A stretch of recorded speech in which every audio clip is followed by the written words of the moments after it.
December 17, 1944, 5:30 hours, deep in the Ardennes forest, Belgium. The world is not black and white, it is gray.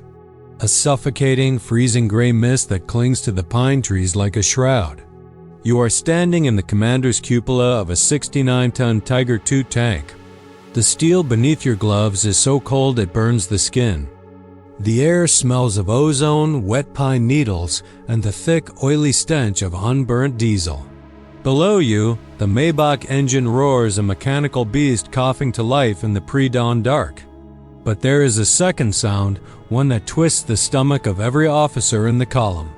It is the hollow, distinct clank of a fuel gauge tapping against the empty pin. This is the spearhead of the 6th Panzer Army, and they are running on fumes. The desperate arithmetic to understand the terror of this moment, you have to ignore the maps and look at the math. This is Operation Whacked am Rhein. Watch on the Rhine, Hitler's last desperate roll of the dice. The plan is madness.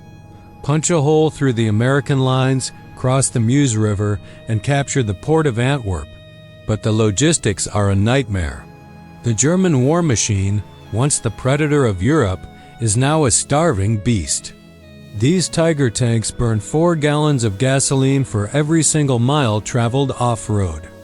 And right now, the lead units Kampfgruppe Piper and the surrounding panzer divisions have fuel for perhaps 100 miles. Maybe less. Every officer in this convoy knows the secret orders. They haven't been told to bring enough fuel. They have been told to take it. Their survival depends entirely on capturing American supplies. They are not just hunting for territory. They are hunting for gas stations. The column lurches forward. The ground shakes. For the American troops stationed here, the rookie 99th Division and the battered 28th, this sector was supposed to be the Ghost Front, a quiet place to rest or break in new soldiers. They are sleeping in their foxholes, expecting a silent winter morning. Instead, they wake up to the apocalypse. German artillery shatters the tree line. Tree bursts and jagged splinters of wood raining down like shrapnel. Then, the shapes emerge from the fog. Monstrous, angular silhouettes. The King Tigers. The American lines disintegrate. It is chaos. Green troops are overrun before they can load their rifles. Jeeps are crushed under tank treads. The German advance is brutal, fast, and driven by a manic energy. The soldiers riding on the back of the panzers look ragged, hollow cheeks, gray uniforms stained with grease, eyes wide with the effects of Pervitin and adrenaline. They are pushing west, frantically checking their watches. Speed is life. The prize in the distance. By midday, the spearhead has smashed through the initial defenses. They reach the outskirts of an American logistical hub, a sprawling depot rumored to be holding the lifeblood of the U.S. First Army. A German major, peering through his Zeiss binoculars, wipes the fog from the lenses. He expects resistance, he expects mines. But mostly, he expects the Americans to have done the sensible thing, scorched earth. He expects to see plumes of black smoke rising, signaling that the enemy has burned their supplies to keep them out of German hands. But there is no smoke. Instead, through the mist, he sees olive drab shapes stacked high. Crates, barrels, jerry cans, thousands of them. The firing slows down. The heavy machine guns go silent. The German infantrymen dismount, their boots crunching on the snow-covered road. They approach the depot warily, rifles raised. The silence is heavier than the shelling. They cross the perimeter wire. The major climbs down from his tank, his boots sinking into the mud. He walks past a burning American Jeep and approaches the first stack of supplies. It towers over him. He pulls out his bayonet and pries open a wooden crate. He expects ammunition. He expects maybe spare parts. What he finds inside makes his hands tremble. It isn't a weapon. It isn't fuel. It is something that will hurt far more than a bullet. He reaches in and pulls out a perfectly wrapped, fresh chocolate cake from Boston. And behind it, A mountain of gasoline that stretches as far as the fog will let him see. December 17, 1944, 13 o'clock. Hours. The Bullingen fuel dump. The silence of the depot doesn't last. It is broken by the roar of the Tiger Eye is smashing through the perimeter fence, crushing the frosted grass under 69 tons of steel. This is the moment of salvation. For the past 12 hours, the drivers of the 6th Panzer Army have been sweating, watching their fuel needles dip into the red. They have been driving on vapor. But now, they are parked in the middle of an ocean of gasoline. The feast of the machines, the order is given. Ales nehmen. Take everything. Hauled down from the massive tanks, German crews form bucket chains. They aren't using pumps. They are frantic.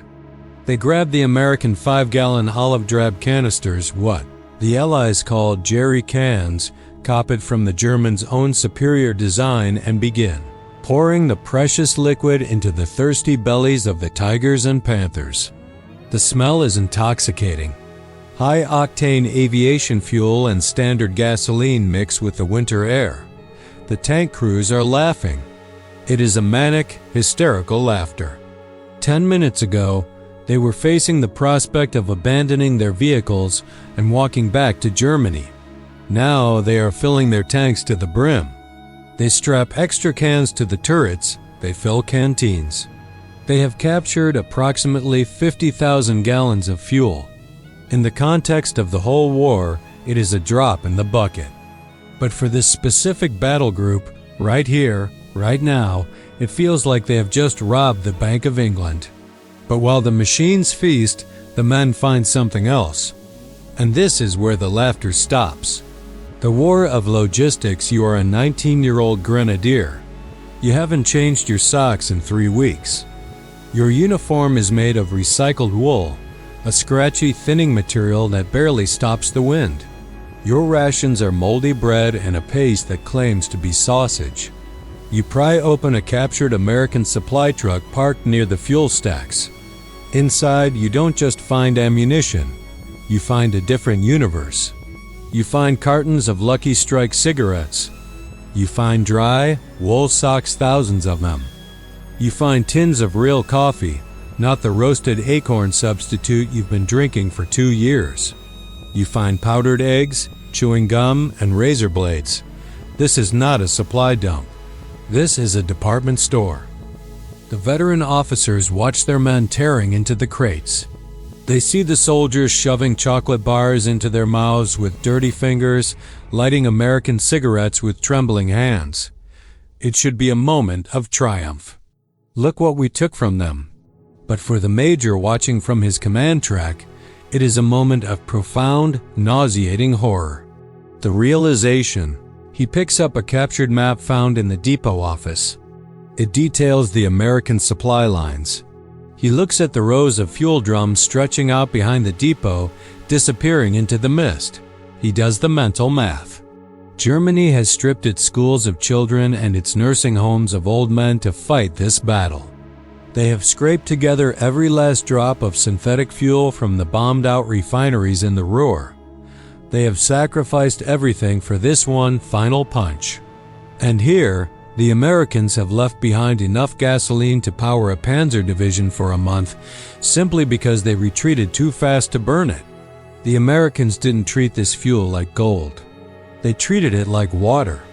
The major realizes that he is not fighting an army. He is fighting a factory. He is fighting an endless conveyor belt that stretches all the way back to Detroit and Pittsburgh.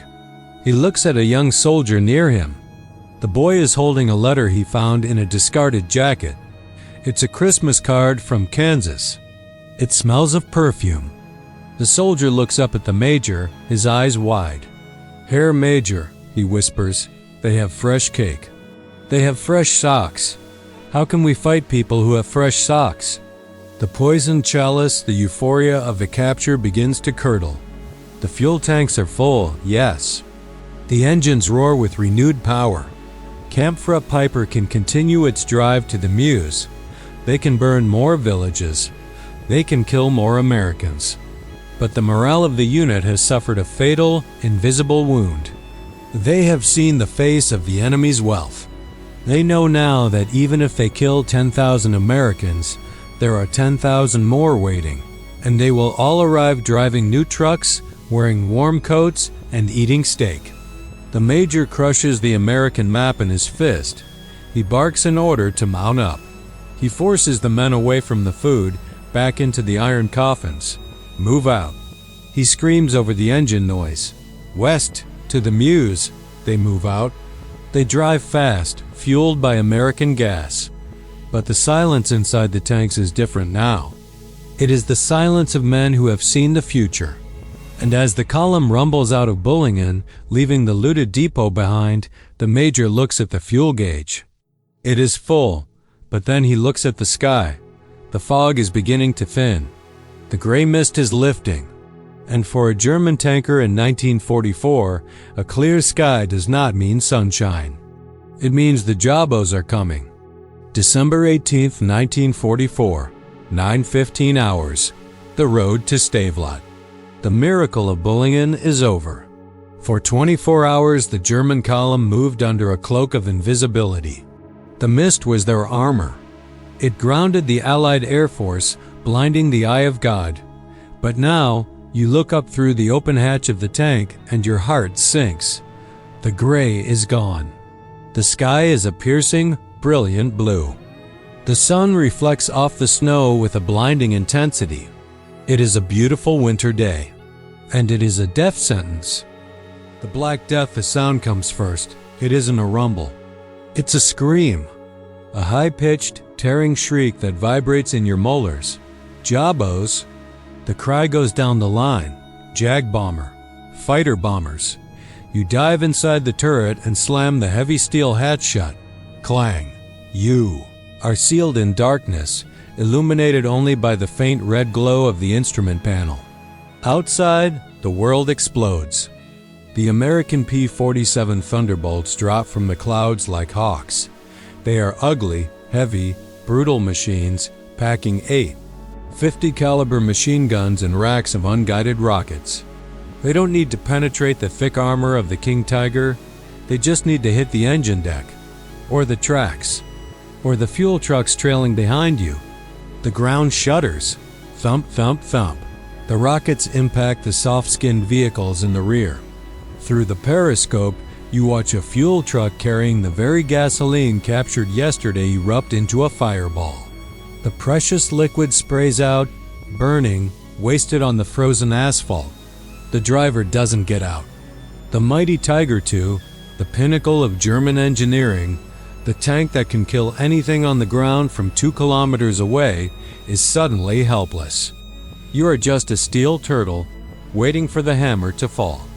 The bridge at Trois Ponts, the air attack lifts, but the damage is done. The column is scattered. Time has been lost. Fuel has been burned in evasive maneuvers. Joachim Peiper, the commander of the Kampfruppe, is furious. He is a man possessed, driving his men forward with the barrel of a pistol. He knows the timeline. He knows they are already behind schedule. They push hard toward the town of Trois Ponts. This is the choke point. To get to the Meuse River, they must cross the Amblève. They need the bridge. The lead tanks roar around the bend, the town coming into view. The bridge is there. It is intact. It is a lifeline to the west. Peiper watches through his binoculars. He sees American engineers on the far side. They are running. He screams into the radio, ordering the lead panzers to fire, to suppress the engineers, to rush the crossing. The engines scream. The tracks tear up the cobblestones. They are 500 yards away. 300. Boom. The sound is dull, heavy, and final. A cloud of dust and masonry erupts from the river. The center span of the bridge lifts lazily into the air, hangs there for a split second, and then crashes into the icy water below. The road to the Meuse is cut. The trap tightens, the tank commanders slam their hands against the cupolas in frustration. They scream curses at the Americans, at the war, at the bridge. But the silence that follows the explosion is worse than the anger. The bullying fuel, the miracle gas, is burning away. Idling engines drink fuel. Reversing a 69-ton tank to find a detour drinks fuel. Fighting off air attacks drinks fuel. The major, the one who realized the truth at the depot, looks at his map. His face is gray. He realizes the Americans are not playing the same game anymore. At the start of the war, the Allies were disorganized, panicked. Now, they are cold. They are calculating. They are trading space for time. They are blowing bridges not out of panic, but out of procedure. They are hurting the German tanks. They are funneling the Tigers into the deep, narrow valleys of the Ardennes, where the roads are twisting and steep, where the heavy tanks will struggle, and where there is no escape from the aircraft above. The prisoner's confession later that afternoon, during a brief pause to hide the vehicles under the tree line, a captured American lieutenant is brought before the German officers. He is shivering, stripped of his heavy coat, but he isn't cowering. He looks at the German tanks, then at the exhausted crews. He accepts a cigarette from a German soldier. He takes a drag and exhales, the smoke mingling with the steam of the cooling engines. "You guys are pretty scary," the American says, gesturing to the Tiger tank. "Big gun. Thick armor." The German interpreter translates. The officers nod, clinging to their pride. The American smiles a tired, sad smile. "But you know what I saw back at my HQ before you grabbed me?" He looks the German major in the eye. "I saw the fuel manifest for just my battalion. Just one battalion. We have more gas in our kitchen trucks than you have in your entire division." He flicks the cigarette ash onto the snow. "And General Patton? He's turning north. He's coming. And he's bringing a hell of a lot of gas with him." The major looks away. He looks at his own fuel gauge. It is hovering just above the halfway mark. They have won every skirmish today. They have killed Americans. They have advanced 10 miles. But as the sun sets, casting long, bloody shadows across the snow, the major knows the truth. They are not an army on the offensive. They are a dying animal, thrashing in a cage that is getting smaller by the hour. And the radio operator suddenly calls out. His voice is trembling. "Herr Major, a message from High Command. We are to halt." "Halt?" The major snaps. "Why?" They say we have run out of fuel trucks to send us. We are on our own. December 24th, 1944, 16:45 hours. WWII, Belgium. It is Christmas Eve, but there are no carols here. There is only the wind howling through the valley and the rhythmic, terrifying thud of American heavy artillery walking closer to your position. You are standing in the village of WWII. This is the end of the line. The spearhead has stopped, not because of a wall of steel, but because of an empty needle.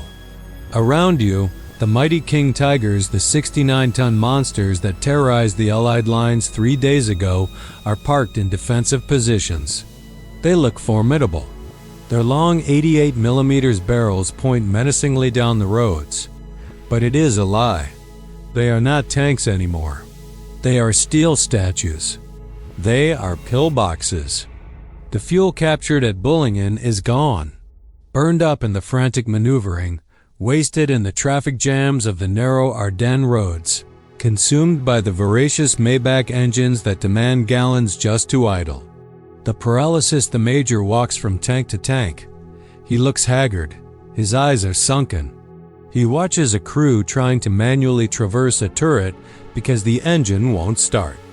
They are sweating, cursing, turning the hand cranks, fighting the weight of the massive gun. "Report," the major barks. The tank commander looks down. He doesn't salute. He is too tired. 5 liters left, Herr Major. Enough to start the engine maybe once, maybe twice. We cannot move. If we reverse, we stall. The major nods. He looks at the tank next to it. And you? Dry. We siphoned our last drops to the commander's tank.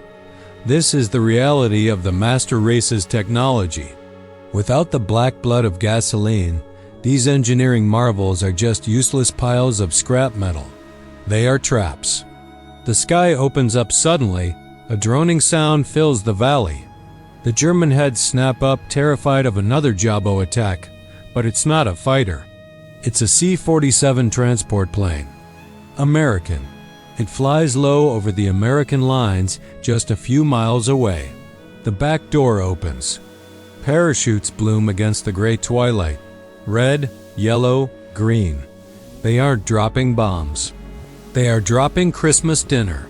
Through his binoculars, the Major watches the canisters land. He knows what is in them because he held it in his hands at Bullingen. Turkey, cranberry sauce, cigarettes, ammunition, gasoline. He watches the Americans retrieve the supplies. He can almost hear them cheering. Then he looks at his own men. They are sharing a single tin of cold meat. They are melting snow to drink. They are cutting up strips of curtains from the bombed-out houses to wrap around their frostbitten feet. The contrast breaks him. It isn't the cold that kills the spirit, it is the envy. It is the undeniable mathematical proof that they have already lost. The final order, the radio in the command post crackles. It is a message from Division HQ. The message is short. It is humiliating. Breakout authorized. Vehicles to be abandoned. Proceed on foot. The silence that follows is absolute. Abandon the Tigers? Abandon the Panthers? These men have lived in these tanks for years. They have named them. They have trusted their lives to the armor. Now they are told to walk away. The long walk night falls. The order is passed down. The crews begin the heartbreaking work. They set demolition charges in the breeches of the guns. They drain the recoil fluid. They smash the delicate optics of the sights. If they can't have the fuel, the Americans can't have the tanks. The Major stands before his Panther. He runs a gloved hand over the Zimmerit anti-magnetic paste coating the armor. He pats the steel flank like one would pat a dying horse.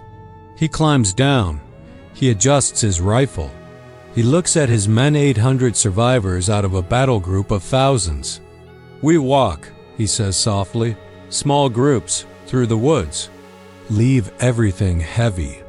They step out of the village, disappearing into the dark, freezing forest. Behind them, La Glaise is a graveyard of giants. The greatest tanks of World War II sit silent and dark, abandoned not because they were destroyed by a better weapon, but because they starved to death. As they trek through the snow, leaving a trail of blood and discarded equipment, the Major hears a sound in the distance. The American engines are starting up. They have fuel. They are coming to claim the ghost town. And for the first time, the Major admits it to himself, not in a report, but in his soul. The war ended back at the fuel dump. We just didn't know it yet.